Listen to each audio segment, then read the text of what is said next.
어둠 속 나 심장이 뛰는 소리를 났을 때. So, hello mga kapamilya. Charot. Hello mga kabarangay. Nandito naman po ang inyong single mom na nasa isang LDR relationship. So, eto. Ang laki. So, nakapambahay ako ha. So, today, gagawa ko ng video. Mag-share ako sa inyo what's happening lately. So, hindi ako gumagawa ng videos lately. It's because masyado akong busy. And may mga issue lang na kailangan kong tapusin muna lately. I'm very busy and very much stressed lately. First, it's because of my mother who is sick. And syempre bilang anak, I'm very worried sa status niya, kung kumusta siya everyday, especially yung health niya. She became so sickly. It's because right after my sister died, masyado siyang yung alam mo na, hindi niya hindi niya agad-agad matanggap na syempre nawalan siya ng anak.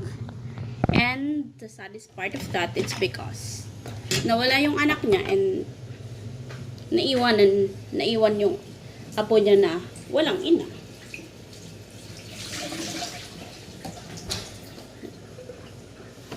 Yun na nga, family problem. It's not a problem actually. It's like her health is way too important for me. That's why I'm stressed and very worried. It's because she is the one who raised my kids while I'm working far away from them. She's the one raising them, and together with my father also. So today, kakatapos lang namin mag-usap ni partner ko, and isa pa yan, last Thursday, which is Wednesday his time, he wakes up with a tingling sensation and he feels weak. As I said, and as I told you before sa other videos ko, yung partner ko po ay isang veteran, retired veteran. And siya po ay may health issue. Siya po ay may heart implant. Siya ay may pacemaker sa kanyang heart. So, hindi siya pwedeng sobrang pagod and hindi siya pwedeng sobrang maglakad ng malalayo. Hindi pwede sa kanya yun. Although he's working, but partially he's retired. So, ito na nga po. He wakes up with a tingling sensation on his chest. And then, pagdating niya sa trabaho, sabi niya, papatignan niya sa medic. So, pagdating niya, wala pa yung medic. He's always too early pag pumunta sa work. Mas mauuna pa siya. Mas gusto niyang early siya compare sa malate or kalagitnaan na marami ng tao saka siya darating. So, although he's never been late sa mga pinupuntahan or sa trabaho niya. So, pagdating niya, and then dumating yung medic, na friend niya, a medic. It's not, he's kind of like a friend to him. It's because he knows him over there at work. So, they were nice. And they checked on him. And when he was checked, he called me and let the doctor explain to me what's happening. He has a high blood pressure. A high blood pressure, which is not good for him, especially for his age and especially for his health. So the doctor talked to me and explained to me that maybe he needs insulin or something, and he needs to go to the hospital. So right away he signed out from work and then drove himself to the emergency room to the hospital. So when he was in the hospital, he called me and let me know that he's already there. So I'm really worried. Yung worried na sobra, it's because I knew it well that he has health issues, and at the same time he has implant in his heart. But the most worrying thing for me is he's alone over there. He's dealing everyday life alone by himself. Mag-isa siya sa bahay. Mag-isa siya ginagawa lahat ng gawain sa bahay. It's because I'm not there. I'm here. Masyadong malayo yung LA para sa mga ganitong issue na he's suddenly going to be feeling something without someone beside him looking out for him. Nakakatakot yun, lalo na sa akin. Although I know naman na ever since we started our relationship, may sakit siya. Hindi nakakatakot na may sakit siya. Ang nakakatakot, yung mag-isa siya doon. Siya lang mag-isa. And then, he feels something. Pero walang ang mag-aalaga sa kanya. Like, mag-aasikaso ng pagkain niya. Well, dito, as you can see, I'm cooking right now. I'm cooking a chicken curry. One of, like, I know that he eats curry, but I don't know if he'll gonna like chicken curry. Oh well, I guess yes. It's because he ate Filipino restaurants in LA if he has time. So, and he makes sure that he's going to taste a lot of Filipino dishes over there even before. So, nakaka-worried, nakaka-stress yung may dinaramdam siya, wala ka sa tabi niya. May dinaramdam siya, hindi mo siya maalagaan, hindi mo siya matulungan. So, what you can do is just talk to him over the video. Yun na lang, yung parati na lang. Kasi, kung magre-retire kasi siya, gusto niya dito sa Pilipinas lang mag-retire. Which is favorable sa side ko. Kasi hindi ako mahilig mag-travel at hindi ko trip tumira sa ibang bansa. Visit only, pero tumira no. But then I have to weigh some decisions, especially health issues niya. So yun, na stress and worried ako sa nanay ko, pero super stressed and super worried ako sa kanya kasi mag-isa lang talaga siya dito. Hindi makakuha lang ako ng permit to travel, pwede na ako pumunta sa bahay ng nanay ko, sa bahay namin sa bukid. And I know that may kasama yung nanay ko and may matatawagan ako para tumingin sa nanay ko o mag-check sa nanay ko everyday. Pero siya wala eh. Wala akong matatawagan na ibang kapamilya niya para tumingin sa kanya. Yung friend niya, busy rin naman sa trabaho. So, I cannot just easily disturb them. So, wala akong tulog. As in, I know naman, and alam ko naman, hindi talaga ako mahilig matulog ng maaga. Pero by the time, I'm really worried. Gusto kong magpahinga, pero hindi ako makapagpahinga. Up until now, konti lang talaga yung tinulog ko, ilang oras lang. He told me to rest, pero yung rest niya, lutang ka, hindi ka makatulog. Kasi nga, nag-aalala ka sa kanya. So, yun. Thankful naman ako, nakausap ko yung doktor na tumingin sa kanya. They give them some medicine na para mag-lower down yung blood pressure niya, which is, he said, today, this evening, his time.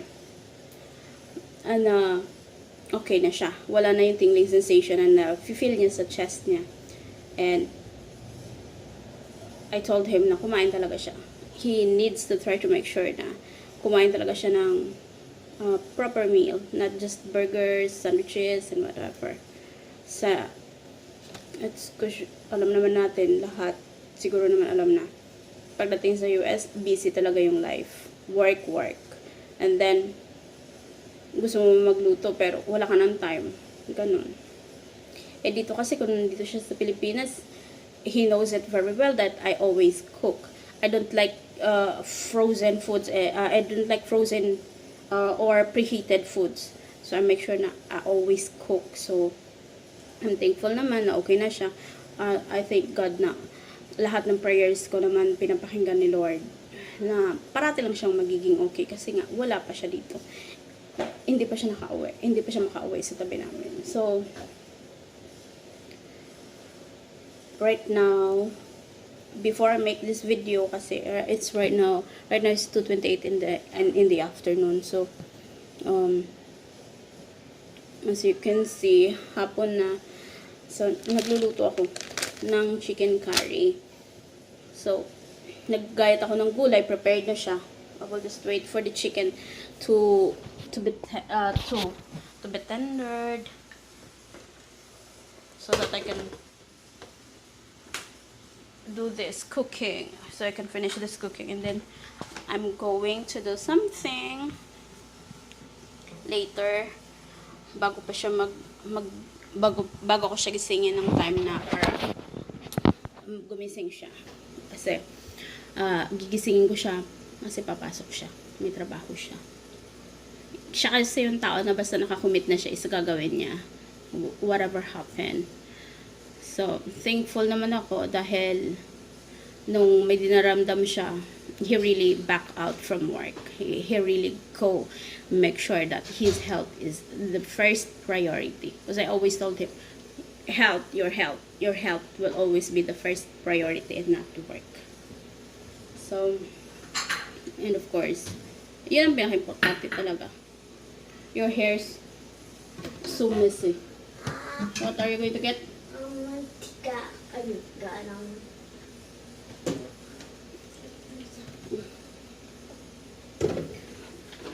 Ano bang gagawin mo?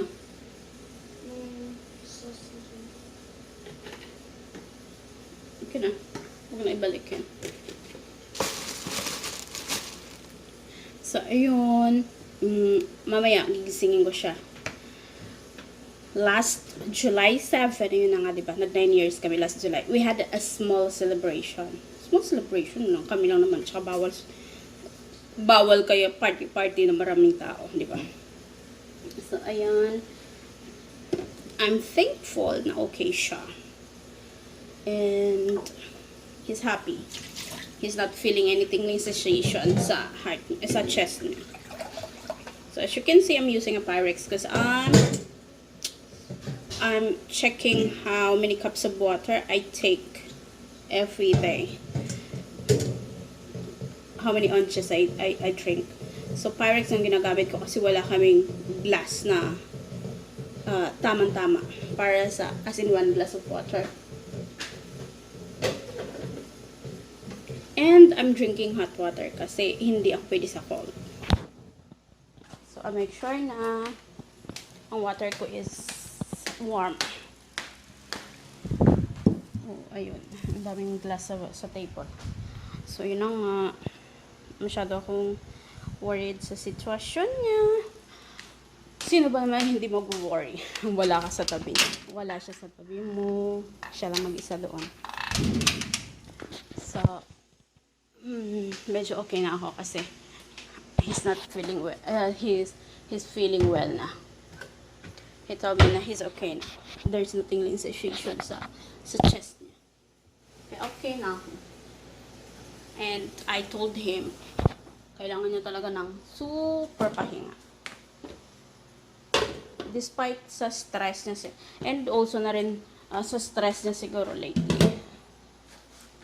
Since last year kasi, when COVID starts, hindi siya nakapag-work. At nakaka-stress yun para sa kanya. It's because ang dami niyang plano para dito. Pero hindi mangyayari kasi nga nagka-COVID, there's no work. Nothing is happening sa lahat ng plans niya. Walang nag-work. It's because pandemic. We cannot argue with the pandemic. We cannot fight the pandemic unless us alone also will follow every protocol the government told us. And aside from that, doon sa kanila, ang dami, vaccines are very available. Pero konti lang yung taong nagpapavaccine. And he's waiting for our country, for the Philippines to get better so he can come home. Yun yung inaantay namin para makauwi siya. Kasi honestly, konti pa lang yung nababaksinate sa country natin. Hindi ko alam kung ilang percent. It's because I never really deal with or nor watch news. Kasi nasi-stress ako. Lalo na ako kinakabahan, lalo na ako natatakot of what's happening. Kapag nanonood ako ng news and kung ano-ano. So, yun ang mga kabarangay. The reason why hindi ako gumagawa ng mga videos lately, and I'm really new sa mga ganito. I'm just sharing my life being a single mom in a long distance relationship. Kung ano yung nangyayari sa everyday life, yun lang. Tawagan, video. And most importantly kasi para sa kanya is yung pag-aalaga lang sa mga bata. Yun ang pinaka-importante. Kaya hindi niya ako pinagtatrabaho. My work in the best occupation that I can say that I have to do my whole life would be taking care of my kids and him. But of course, I want to work, but then family is more important than work for me. And for him also. Ayaw niyang napapabayaan yung mga bata. So, focus sa mga bata. From their studies to everyday happenings sa buhay ng mga anak ko. Dapat yan hindi nakakaligtaan. Dapat alam niya. Lalong-lalo na pagdating sa studies, whatever my kids are doing, especially on studies. And kung ano yung pinagkakabalahan nila pag naglalaro. And above all, yung health ng mga anak ko. Lalo na sa pandemic na to. Ayaw niya yung mga bata is pababayaan. That's why ang gate namin, yung pinto namin, it's always locked. At saka wala naman kami mga bisita na parating nandito. It's just only us, the three of us only. And yung family ko naman is hindi nagbabiyahe. Kasi hindi sila mahilig magbiyahe din, magsasakay sa bus, papunta rito sa city. Kasi it took like 4.5 hours for them to come over here. They'd rather want us to come over there, sa bukid. Kasi lang hindi ngayon kasi naka-MECQ kami. Under kami sa MECQ, so there's no traveling happen. Well, actually last day is my father's birthday. Hindi man na kami nakauwi. It's because nga ganito MECQ kami. And ayoko naman umalis sa bahay, lalo na kailangan kong i-make sure na check ko siya everyday. So mga kabarangay, dito ko natatapusin yung video ko. And see you again next time. Andito po, ito po ang inyong nanay, ang inyong single mom na nasa isang long distance relationship. See ya!